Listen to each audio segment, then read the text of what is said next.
Hi, my name's Samantha. Not quite sure what this channel is for, but just to talk, I guess. The topic for today is one of my hobbies. It's actually the biggest hobby I have, and that is language learning. It's been my passion for a while. Actually, before I even wanted to learn languages, I was really obsessed with codes. Um, like creating symbols for the alphabet and then just plugging in the code for. I loved it. It was like a little secret, and it was like fun. And then my mom would tell me, if you put so much effort into learning fake languages, then why not put effort in learning real languages? That could be useful. And I thought about it and I'm like, yeah, that is pretty useful. So the languages I wanted to learn ever since I was in sixth grade was Chinese, Korean, Japanese, Hindi, ASL, Armenian Sign Language, Arabic, Spanish, Italian, French, and German. Now, there's a word for someone who knows at least 4 or more or 7 or more languages to a fluent level or a very intermediate level. It's called a polyglot. Polyglot. GLOT. I want to be that. That's like my ultimate goal.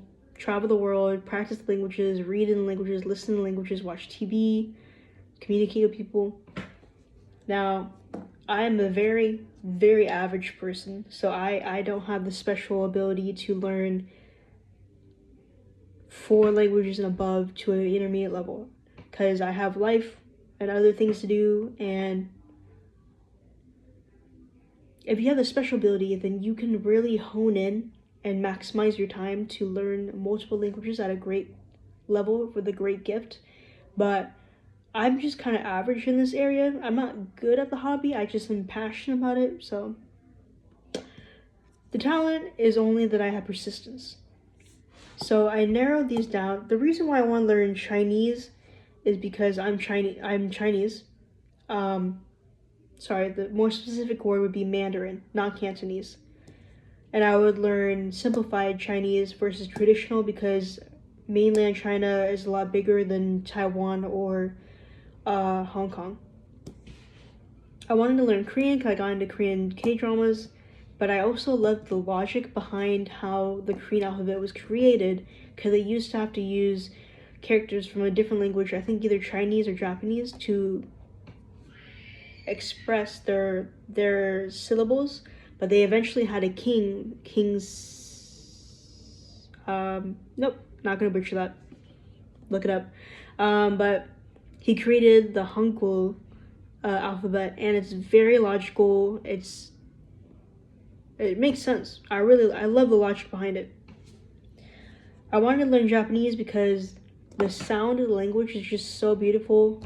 And I love the culture behind Japan's culture, like the aesthetic, the delicate and intricate complexity, the balance between subtlety, and passion is really interesting. So, but the Japanese alphabet. All right. So there's 2 alphabets for Japanese, and then there's uh characters, like full on characters. But each character has a on and kun reading. One is based off the sounding of the word, and the other is based off the meaning of the word. So that just makes it just multiple layers of complexity that I don't know I want to deal with. So if I had the room and the time and the future to learn Japanese, I would definitely learn it. I like Hindi. There's this movie called Malal, uh, or yeah, on Netflix. I don't know if it's still there, based off of a book. I love the movie so much that I wanted to learn the language. I can only say goodnight, Subrachi. That's all I remember. Namaste. Kisiho. That's how are you, informal or informal. I know a little bit of sign language, but not that much. Arabic is complicated because Arabic has the guttural sound that you make in the. can't do it. But it's a really cool alphabet. I love the writing, the script of it. Spanish is my number one language that I will focus on for the rest of my life because it's useful, it's simple and easy compared to other languages, and there's a lot of resources for it in the United States. Italian was just really interesting because it has a pretty sound and it's similar to Spanish, but I don't want to get my Spanish and Italian switched up, so I would have to learn that at a later part in life. I have a love-hate relationship with French because why there's so many letters and they don't use the letters. But then again, English is complicated in our own ways too, so probably not a good argument.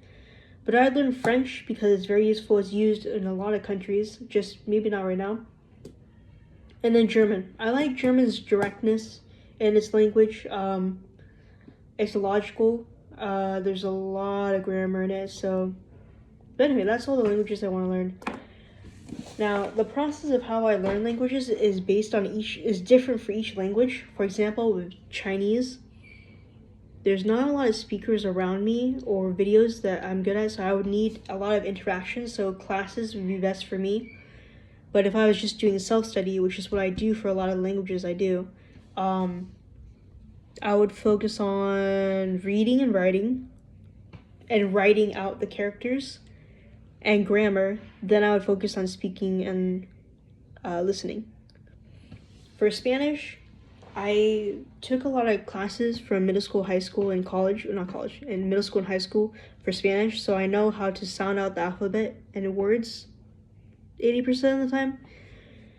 So I can do a lot more self-study. All the other languages, I can't just self-study like I want to. I would need actual classes with real-life teachers or online teachers, just interaction and a lot of feedback because I probably don't know the sounds of the alphabet, the grammar, how to even write the script for that language very well. So for Spanish, what I like to do in general in languages is that I'm very visual. So I like to read this alphabet or the script like a book of the language and focus on grammar and just really hone in those two things. And one of the reasons why I love ASL or sign language is because it doesn't use hearing, and hearing is a really big weakness of mine when it comes to languages, unless you're talking about Chinese, because Chinese has very, not harsh, but specific sounds that, I don't know how to describe it, but they're just more specific. For me, it's like someone enunciating their words really clearly versus just talking like this and you don't know what they're saying. So that's why I like Chinese. That's why I'm willing to speak and listen to Chinese in self-study than just getting classes, formal classes, because I can hear the sounds better. But anyway, what I do for self-study is I'll get a book and I'll focus on reading and writing. And then once I get that down, I'll focus on listening. And then once I've gotten a lot of listening in, I'll do speaking. And then once I've got all that down, there's a lot of conversational communication and practice. There's two schools of thought. There's people who think that you shouldn't speak on day one because you need a lot of input. Input means that you need a lot of the examples of the authentic language put into your brain, so you can, it's like your brain's a computer. It needs to download a lot of information from the language before you start producing your own material, your own videos and content and stuff.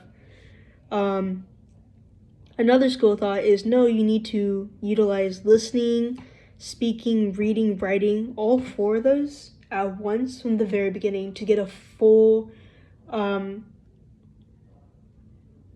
not wholesome, but well-rounded approach to the language. So I'm more in the school of get a lot more input than doing output. I like focusing on one aspect first to really hone that in and then do the rest. There are some disadvantages to that. You could make a lot of mistakes and have to learn how to unlearn those mistakes in the future. But for me in my situation, it kind of fits because I have a really tight budget and I don't have a lot of friends that are willing to teach me at a professional level the language that I need. And it only costs $25 to get a Spanish book, a free dictionary, Spanish dictionary, guys. Let's be G here. And then just look at the internet. And so I get a lot of vocabulary, a lot of practice sentences. I inherently learn the grammar through the book. It's a lot of hours of practice time for language for only $25. It's very tedious, it's frustrating, you can only do so much at a time because it takes a lot of brain power, but I prefer it because it's cheap. I get a lot of bang for my buck, and it's something I'm comfortable with because it utilizes the visual learning that I can do, and I'm just really better at learning that way. Anyway, I grew up reading and writing. Not grew up reading. I grew up watching a lot of videos from different polyglots on YouTube, so I hope one day I'll be able to make content where I'm able to express the language to a level that they do and be able to call myself the hefty title of a polyglot. But for now, I'm just an aspiring language learner. So if you too love languages, and you made it all the way to the end of this video, my longest video yet, thank you so much, and put in the comments your experiences with languages, your interests. Even if this isn't your hobby but you have some opinions, just let me know. And yeah, hope you have a good rest of your day. Thanks.